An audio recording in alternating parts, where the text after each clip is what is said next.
dan juga sifat cahaya berupa pemantulan cahaya.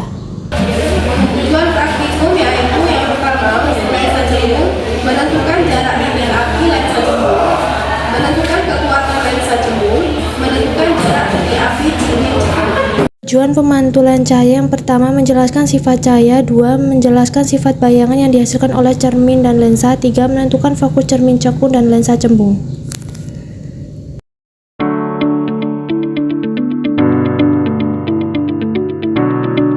Yang pertama, pemantulan cahaya pada cermin datar. Cermin datar memiliki permukaan rata. Cermin ini memantulkan cahaya secara teratur sehingga bayangan terbentuk tegak dan sama besar dengan benda. Selanjutnya, pemantulan cahaya pada cermin cembung. Cermin cembung memiliki permukaan melengkung keluar. Cermin ini memantulkan cahaya secara menyebar sehingga bayangan yang dihasilkan lebih kecil, tegak, dan maya.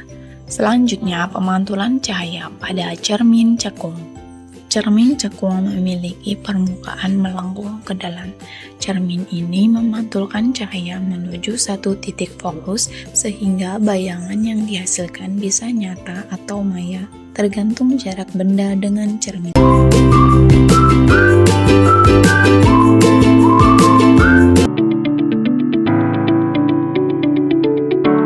Alat dan bahan yang digunakan untuk praktikum optik yaitu ada kertas dan dinding sebagai layar untuk memantulkan bayangan dari cahaya. Ada cermin cekung, lensa cembung, lilin, dan ruang yang redup atau gelap agar bayangan yang dipantulkan dari cahaya itu terlihat lebih jelas.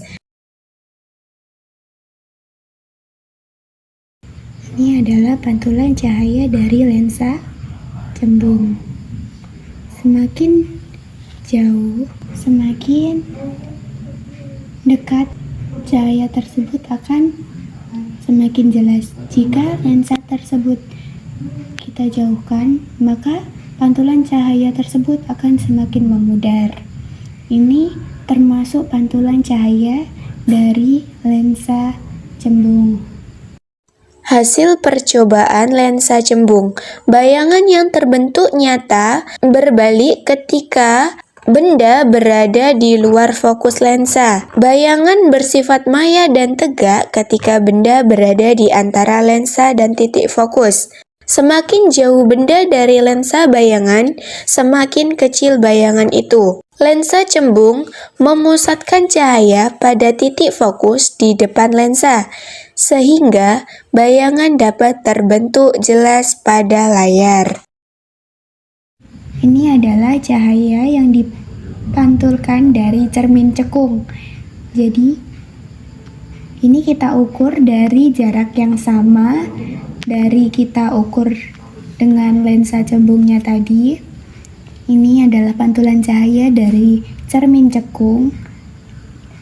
Jika cermin itu kita jauhkan dari sinar atau cahaya, maka bayangan lensa tersebut juga akan semakin memudar, sama dengan lensa cembung.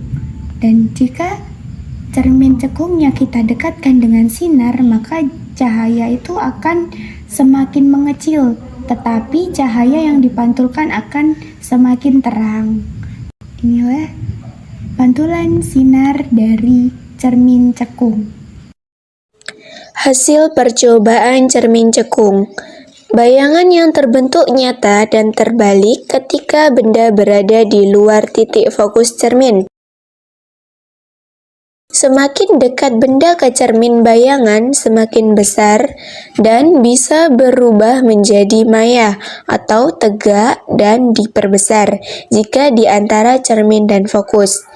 Dan bayangan itu dapat ditangkap di layar karena cahaya nyata bertemu pada titik tertentu setelah dipantulkan cermin. Baik, dari kegiatan praktikum mengenai lensa cembung dan cermin cekung, dapat disimpulkan bahwa Lensa dan cermin memiliki kemampuan untuk membiaskan serta memantulkan cahaya, sehingga membentuk bayangan dengan sifat tertentu. Lensa cembung dapat mengumpulkan berkas cahaya dan membentuk bayangan nyata atau maya, tergantung pada posisi benda terhadap titik fokus. Sementara itu, cermin cekung memantulkan cahaya dan juga dapat menghasilkan bayangan nyata atau maya.